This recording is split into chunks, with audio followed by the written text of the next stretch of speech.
Hello friends, this is Vikram from Data is Learning. In my last video, I have shown you the basic example how we can read the data CSV data into the PySpark from the Google Cloud storage, and this was the example. And we simply read a simple CSV file from the Google Cloud storage bucket, and I shown you this basic example. Now, if you see this example itself, here the column names is not provided, and because we didn't given that option to read over here, so let me rewrite the same thing over here, which is going to read the data along with the header. So I'm creating right now CSVDF with header. Okay, now what is the syntax and how we can format this one to read the data with the header? Simply we need to provide over here that one option, spark.read.options and header along with the true. Once you execute this code now, we'll try to print the output, and we'll cross verify whether it is printing the header or not. So that we are going to do by this print schema, sorry for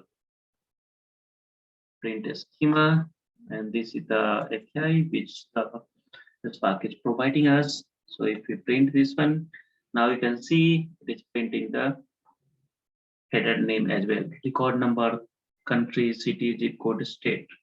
Now we'll try to see how the data is and whether it is coming with the headers or not in our original data. So for that purpose, we are making use of the show method. Execute this one. Now, yes. Now you can see earlier it was showing this as the column name itself as the C0, C1, C2, like that one. Now we have given that option that it should read the headers also, and it is now giving us the header. So record number, country, city, zip code, state, and other things. So this is the one way and by which we can be able to read the data inside the Spark, PySpark applications with the making use of the header enabled.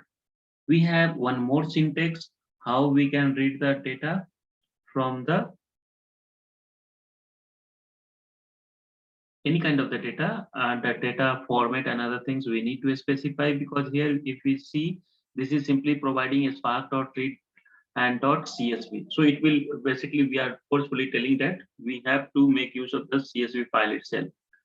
If we don't want to make use of this .csv API, we have another method that is known as load. So how to load that one, that I'm going to show you now. So now I'm going to create a separate data frame which will make use of the same thing, but it will make use of the load method to read the CSV format. The format we need to specify over here, whether it is a whether it is JSON, XML or CSV, that we need to specify. And inside this load method, we need to give this bucket info where my CSV file is present. Okay, so I'm copying this location and I will give that option over here. Let's say make it let it be DF only. Execute this one. So we are getting certain kind of the error over here. So that we need to figure it out what actually the error is and how to solve that one.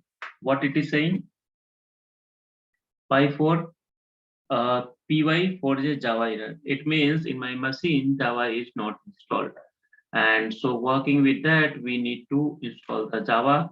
So that skipping of means installing the Java, I'm skipping as of now, and we'll see into the next video. So before moving to next video sections, we'll cross verify the error ones, right? And you can see it is generating the py4j Java error, and it is saying class not found. Which class is not found? So it is something the org.apache.spark.csv. So whether there is a possibility to rerun this one, let me try. So how we can do it? So instead of passing this the complete syntax, now I had modified the format as the CSV only and will execute this cell. See, this is the error because if direct CSV is not working in the format section, then we need to provide the making use of that SQL. But here the format is working. So no need to go for the next video. Stay tuned over here only to see the working. Now I'm going to show the data what it has read. See, it is reading, right? Let me modify this above query itself, which is going to talk again how we can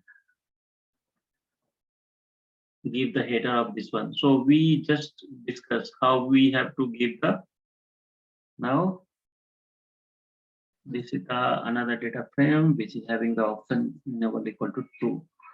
Now we get 2 dot show, execute this one. Now it's working fine, right?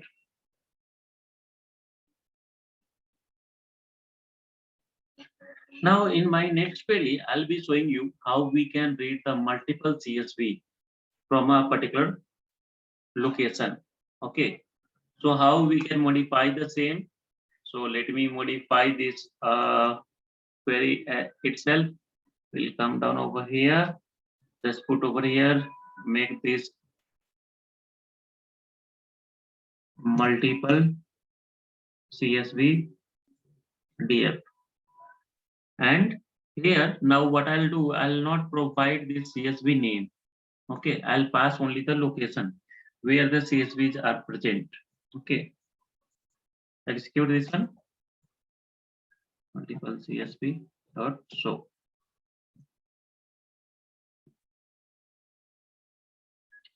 What you're seeing, it is having the so many data over here that is completely mess up over here while showing. So what I can do, I can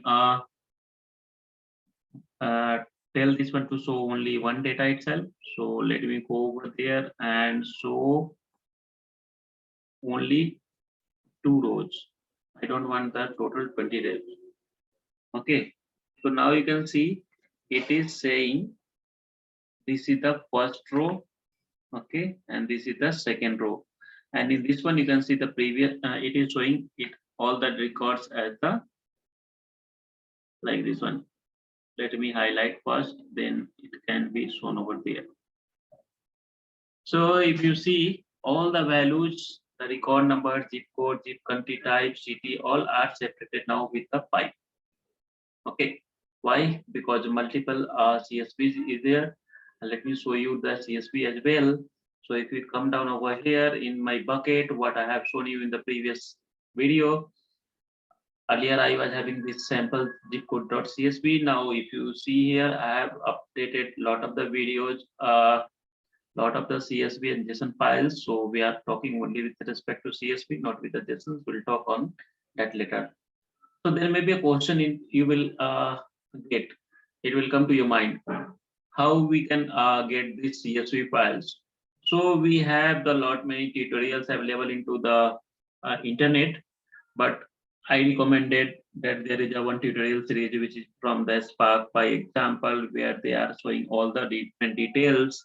So you can pick the code from there. Thank you, Spark by example. I'm making use of that data itself over here.